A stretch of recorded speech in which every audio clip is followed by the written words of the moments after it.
పై పట్టు కోసం గులాబీ పార్టీ అగ్రనేతలు పావులు కదుపుతున్నారా?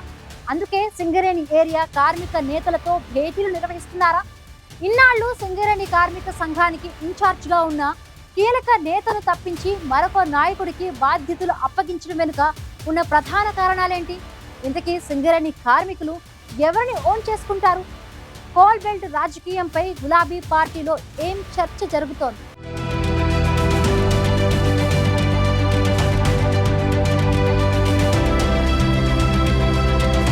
కోల్ బెల్టుపై ఆరాటం, ఆధిపత్య పోరాటం గులాబీ పార్టీలో కొన్నాళ్లుగా జరుగుతోంది. రాజకీయ కోలాటం. తెలంగాణలో సింగరేణి కోల్ బెల్ట్కి అత్యంత ప్రాధాన్యం ఉంటుంది. రాజకీయ పరంగా సింగరేణి ఏరియా కీలక పాత్ర పోషిస్తూ వస్తోంది. తెలంగాణ ఉద్యమ సమయంలో సింగరేణి కోల్ బెల్ట్ గులాబీ పార్టీకి అండగా నిలిచింది.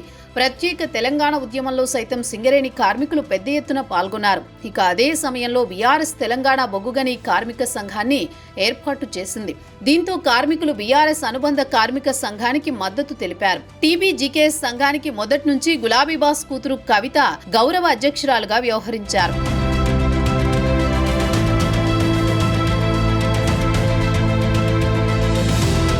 2014 తర్వాత సింగరేణి గుర్తింపు కార్మిక సంఘం ఎన్నికల్లో వరుసగా బీఆర్ఎస్ అనుబంధ బొగ్గుగని కార్మిక సంఘం గెలిచింది. 2023 అసెంబ్లీ ఎన్నికల్లో బీఆర్ఎస్ ఓడిపోయిన తర్వాత జరిగిన సింగరేణి గుర్తింపు ఎన్నికల్లో బొగ్గుగని కార్మిక సంఘం ఓడిపోయింది. అంతకుముందే గౌరవ అధ్యక్షురాలుగా ఉన్న ఎమ్మెల్సీ కవిత రాజీనామా చేశారు. దీంతో అప్పటి నుంచి సింగరేణిలో బీఆర్ఎస్ తరపున కార్మిక సంఘాన్ని లీడ్ చేసేవారు లేకుండా పోయారు. సింగరేణి బొగ్గుగనుల వేలాన్ని వ్యతిరేకిస్తూ కేటీఆర్ బొగ్గుగని కార్మిక సంఘం నేతలతో సమావేశాన్ని నిర్వహించారు. పార్టీ తరపున నిరసన తెలిపారు. కోల్ బెల్ట్ ఏరియాపై స్పెషల్ ఫోకస్ పెట్టారు.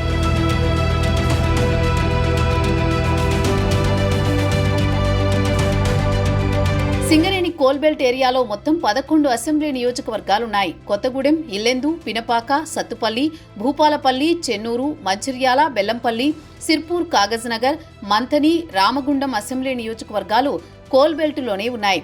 ఈ 11 అసెంబ్లీ స్థానాల్లో 2018 ఎన్నికల్లో సగానికి పైగా స్థానాల్లో బీఆర్ఎస్ ఓడిపోయింది.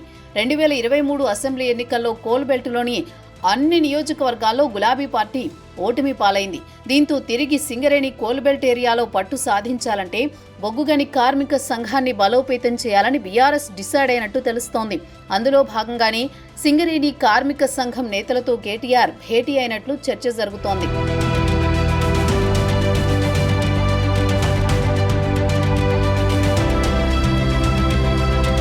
సింగరేణిపై పట్టు సాధించేందుకు ఒకవైపు కేటీఆర్, మరోవైపు కవిత పావులు కదుపుతున్నారు. ఇప్పటికే బొగ్గుగని కార్మిక సంఘం గౌరవ అధ్యక్షురాలి పదవికి కవిత రాజీనామా చేశారు.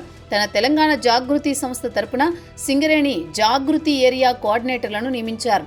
సింగరేణి ఏరియాలో తనకున్న పట్టు సడలకుండా ఉండేలా కవిత జాగ్రత్తలు తీసుకుంటున్నారు. BRS working president KTR Telangana భవన్లో బొగ్గుగని కార్మిక సంఘం నేతలతో భేటీ అయి పార్టీ పరంగా అండగా ఉంటామని భరోసా ఇచ్చారు. బొగ్గుగని కార్మిక సంఘానికి మాజీ మంత్రి కొప్పుల ఈశ్వర్ని ఇన్ఛార్జిగా నియమించారు. సింగరేణి కార్మిక సంఘంలో తన ముద్ర ఉండేలా కేటీఆర్ ప్లాన్ చేస్తున్నారు.